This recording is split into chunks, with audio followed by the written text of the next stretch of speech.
Magandang araw mga ka-Health Matters. Welcome po ulit dito sa inyong paboritong podcast na nagbibigay alam at inspirasyon tungkol sa kalusugan. Health Matters ng Baguio Chronicle. Muli ako inyong doktong at ngayong araw ay isang special lang episode ang pag-uusapan natin dahil dito sa Pilipinas, ipinagdiriwang natin na ngayon ang National Disability Rights Week.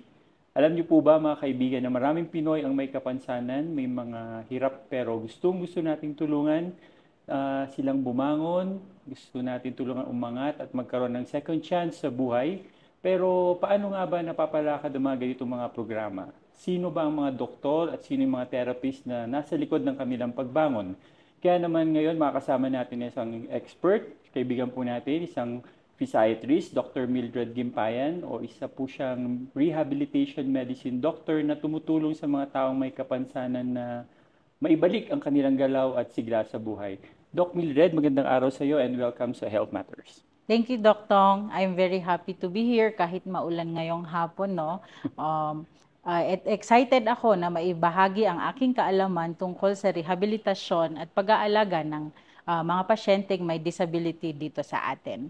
Okay, Doc Mildred, alam po natin na maraming Pilipino ang hindi na gaanong familiar sa Rehab Med. Para sa ating mga nanonood at mga listeners na very curious, ano nga ba itong Rehab Med at bakit ito mahalaga? Paano ito naiiba sa ibang medical fields? Yun. Good question, Doc. Kasi actually po dito sa kahit dito sa BGH, no, ang daming ibang notions po pag sinabing rehab med. Kunyari may mga pasyente na nagko-complain na pag sinabi nilang pupunta sila sa rehab med ay pinapadala sila sa drug rehab sa taas po, no.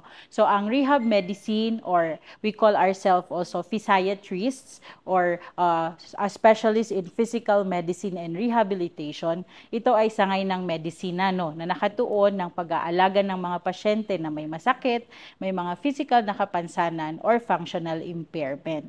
Kami, ang mga doktor, siguro kami po yung special na doktor na tumitingin sa mga pasyente mula pagkapanganak hanggang sa pagtanda, kagaya ng mga patients natin. Kunyari, may mga palsy, brachial plexus injury nung pagkapanganak, sa mga pasyente natin na na-opera, ng mga ortho, ng mga surgery. We also have yung mga patients natin sa medicine. Meron yung tinatawag natin na cardiac rehab sa mga post-CABG patients natin.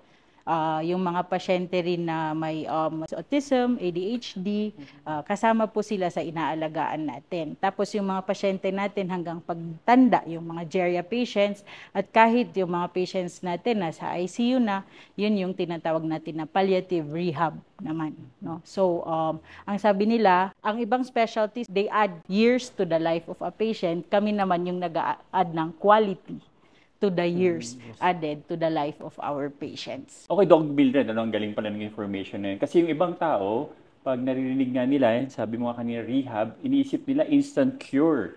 Pero iba pala yung focus ng Rehab Med. Ano? Sabi nga, Doc, medyo nakakalito ang mga roles ng rehab. Ano po ba ang pagkakaiba ng physiatrist from the physical therapist sa occupational therapist? Parang halos kasi magkakapareho sila ng trabaho pero may kanya-kanya pala silang function or ng specialty nila. Okay, tama po, Doc. So ang physiatrist, kami po yon, no? We are medical doctors, no? So we assess kung may mga nire-refer na patients sa amin, we assess them, we check kung ano yung mga body impairments nila, kung ano yung mga hindi nila magawang function nila, yung mga hindi na sila makagalaw, ganun. And then we see kung ano yung mga kailangan gawin, kung kailangan ng mga diagnostics. We also do electromyography and nerve conduction studies, sir, if you heard of that. Pag may mga patients tayo na may problem sa mga nerves nila, mga GBS, may mga nerve injuries, no? And then, we also do musculoskeletal ultrasound. At the same time, pwede rin kaming mag-intervention like PRP or ultrasound-guided na steroid injection, yung mga ganon po, no? And then, for our cerebral palsy patients na very spastic sila, or our stroke patients din na halos hindi maunat yung mga kamay nila, no? We can also give botulinum toxin injection, no? So, we also prescribe physical therapy, yung mga gagawin sa PT, yung mga gagawin sa OT, and then if our patients would need orthosis, no, yung mga ankle foot orthosis, mga prosthesis for our amputees, and then sa mga scolio, kung kailangan nila ng braces, yun po, pine-prescribe po namin yon.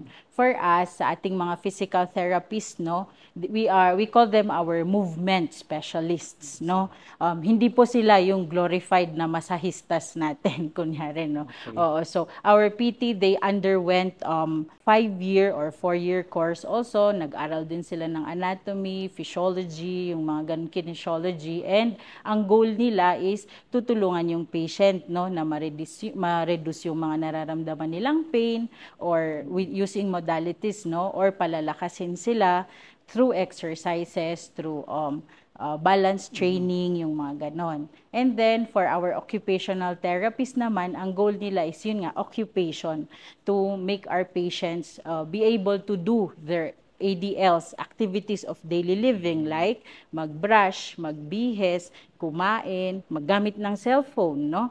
So, ang focus nila ay maging independent yung mga patients natin every day. Tapos, yung mga OTs din natin para they also go to the houses of our patients or to the workplace to check for ergonomics or para safe ba yung bahay ng patient, para sa kanya lesser risk yung fall, lesser risk yung injury, no?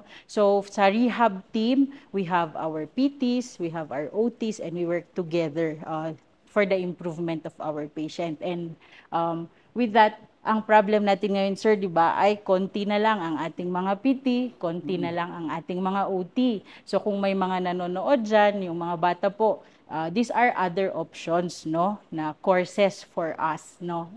Physical therapy, occupational therapy, speech pathology, speech, and then orthotics and prosthetics, no. Sila po yung mga gumagawa ng mga prosthesis, braces, pero isang school lang kasi yung nag-o-offer nito sa Pilipinas, which is sa UERM. Nabanggit ni Doc Mildred kanina, no, isa pala silang team. So alam niyo po ninyo, madalas na yung narinig ng mga kababayan natin ang term na arthritis. Mapunta naman tayo sa arthritis na sobrang sakit daw sa ating mga kasukasuan.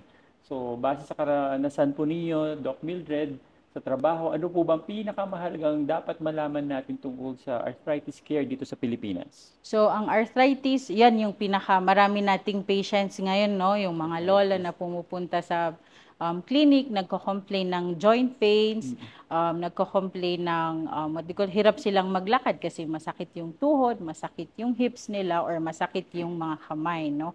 So, ang pag-manage sa arthritis, unang-una, of course, is to address the pain, no? Which can be through medications, ganon. Next is physical therapy. So, physical therapy is pain modalities and then exercises. Pinapalakas natin yung muscles around the joint para mawala yung pain nila, and then mas malakas yung patient natin. We also advise them kung kunyari sobrang dikit na yung tuhod, to use devices like braces, knee braces, or canes, no, to deload yung tuhod nila. And then another thing is, of course, weight loss. Kasi it's very important sa arthritis care na magbawas ng timbang, kasi yung tuhod po natin, sila po yung nag-carry ng weight natin, no? And then importante rin na involve yung buong family sa pag-care ng ating arthritis patient. So actually, sir, dito po sa VGH, we have the multidisciplinary team wherein we hold yung what do you call this, arthritis clinic once a month, no? So parang one-stop shop siya na pumupunta yung mga arthritis patients natin. May rheumatologist na doon, may orthopedic surgeon na doon, may nutrition, si Dr. Valera, kasama rin po siya doon, and then rehab, and the geria, of course, with Doc Perez and si Dr. Marco, no? Si Jerry. Okay, yes po. Okay. So tama po, Doc Mildred. Madalas kasi nakikita natin na kapag hindi naayos yung arthritis na problema na to, marami ang nagiging disabled ng tuluyan. So speaking of disability, Doc Mildred, nahati yata ang mga PWD dito sa iba't ibang categories o iba't ibang klase. So pwede mo bang maipaliwanag sa ating mga listeners, mga nanonood, paano ginagawa yung classification ng PWD? Okay, so actually that is one lecture nung and National Disability Rights Week, we invited a speaker, no, to talk about the new disability classification, no. So ang disability ay nahahati into two. We have the apparent disability, or yun nakikita natin, like for example, stroke patient na mahina yung left side or right side ng katawan, or an amputee, ganon, no. And then yung mga non-apparent disabilities, yung mga hindi natin nakikita, no? So usually ang mga non-apparent disability is yung mga may intellectual disability, may mga mental disability, and we have yung cancer, yung bagong nadagdag na dalawa, which is cancer and rare diseases. For this kinds of disabilities, kailangan yung patient po pupunta sa mga specialist, kasi sila yung nagbibigay ng what do you call this, medical certificates para ang patients natin ay ma-qualify as PWD. Actually sa ngayon ang dami nating nakikita po, no, sa Facebook, yung mga ganon na parang na-violate yung or na-over yung ating PWD IDs, yung paghingi ng PWD. Yung iba kahit konting pain lang, gusto nila magkaroon ng PWD ID because gusto nila na sa harap sila ng bus, yung mga ganon. Or yung iba naman po, gusto nilang magka-discount sa restaurant. Kaya ang sabi po nung mga nasapi daw noon, ang PWD ay person with discount. Okay, Doc Mildred, sakto po yan. At dahil dito, gustong-gusto po natin itanong, dahil maraming PWDs na nanonood din po rito at mga pamilyang nahihirapan sa gastusin. So, dito sa Baguio General Hospital Medical Center, ano po ba yung Z-Benefit Package na meron in-offer ang rehab at iba pang rehab package ng PhilHealth? Okay, so good news po sa atin, sir, no? We are already accredited by PhilHealth to provide Z package. Una is for the children with disabilities.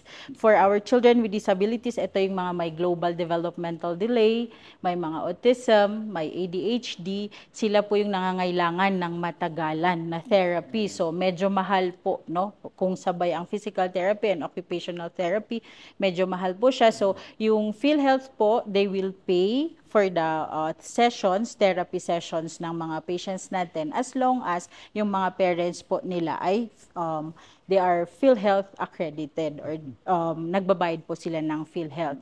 At ngayon yung bago po ngayon nakala-launch, no, is the adult rehab package, wherein the PhilHealth will also pay for physical therapy, occupational therapy, and diagnostics. Actually, MRI, PhilHealth will pay for the MRI, EMG, at may mga gamot din po, no, na kino-cover ng PhilHealth. So ang good news po natin is BGH is already accredited for these two packages. Aside from yung additional na packages natin, which is yung cardiac rehab package, kasama rin po tayo sa cancer, no? So, yun po. Yun yung mga pwedeng mag-avail yung mga patients natin as long as they have PhilHealth po. May duration ba to yung Z package or 1 year, 2 years na yung matapos yung rehab? Sa Z package po ng children is per cycle po. Parang 10 session per cycle siya, no? And then wala pong sinabi kung sa isang year ilan dapat. But for the adult package, nahati po siya sa acute care, sa maintenance, yung ganon. So yung acute po is 12 sessions and then yung maintenance po is 4 sessions po. Ngayon naman po yung mga pasyente po natin may mga neurological conditions tulad ng stroke, nabanggit kanina, Parkinson's. Anong klaseng diet naman ang pwede mong ma-recommenda sa kanila para makarecover sila ng mabilis? Okay. So usually, kung ano naman po yung for the stroke patients, kung ano yung mga sinasabi ng what do you call this, neurologist nila or yung cardiologist nila is yun, low salt, low fat diet, dapat more on greens, more on fruit, and then the healthy protein sources, which is chicken or fish. And pinaka-importante, no, sir, ang dami po nating nakikita na patients dito, pabalik-balik sila, second stroke, third stroke po, because they also stop their medications, no? Sinasabi ko naman po sa mga patients na to, hindi po bawal uminom ng supplements as long as hindi po nila i-stop yung mga maintenance nila for hypertension, for diabetes, kasi mas at risk po sila to develop stroke, heart attack if yun nga po may previous stroke sila or may previous heart attack. Okay. Doc Mildred, dito naman sa BGH, sa BGHMC, ano po yung mga in-offer natin na programa or para sa ating mga rehab patients? So sa atin dito sa VGH po, meron tayong mga physical therapists, we have OT, no?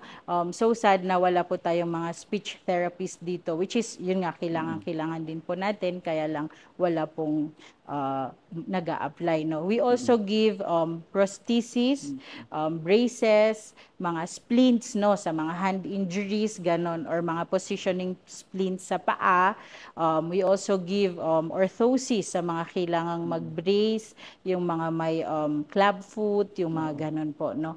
And then, what do you call this? We also give wheelchairs. Actually, Wheelchair. sir, marami na po tayong nabigyan ng hindi yung basic na wheelchair na nakikita natin, no? We give customized wheelchairs po sa mga patients natin na may cerebral palsy, sir, kasi kailangan po yung mga wheelchairs nila is fit po sa kanila. Ito yung may mga electric ba? Yung may Hindi naman, kinokontrol? sir. Hindi pa natin afford yun, sir. Opo, yung mga wheelchairs is yung mga, yung para hindi po sila magkaroon ng scoliosis, di ba, pag Okay. hindi sila natatabingi, yung mga ganon po, no? So, yun po. Ang donors po natin is the Latter-day Saints po, sir. Salamat, Doc Mildred, sa information na ibinahagi mo sa atin. Napaka-inspiring at very informative po itong episode natin ngayon. So mga ka-Health Matters, tandaan natin ng disability ay maaring simula ng bagong laban pero hindi po ito katapusan. Sa tulong po ng ating eksperto tulad ni Doc Mildred at sa suporta ng pamilya at ang buong komunidad, kaya po natin itaguyod ang kakayahan at dignidad ng bawat Pilipino. Sa susunod na episode ng Health Matters, pag-uusapan natin ang iba pang mahalagang issue sa kalusugan na malapit sa puso ng bawat Pilipino. Kaya siguraduhin nakasubscribe kayo at kasama kami ulit. Huwag kalimutang i-share ang episode na ito sa inyong mga kaibigan, sa inyong mga kapamilya at sa mga taong nangangailangan ng kaalaman at suporta. Muli ako po ang inyong doktong at hanggang sa muli nating pakikita, your health, your life, your power. Ingat po kayo palagi mga ka-Health Matters. So maraming salamat po sa inyong lahat na nakikinig at sama-sama po tayo sa pagbuo ng isang mas inclusive at mas maunlad na bukas para sa lahat ng Pilipino, lalo na sa ating mga PWD. At kita-kits tayo sa susunod na episode.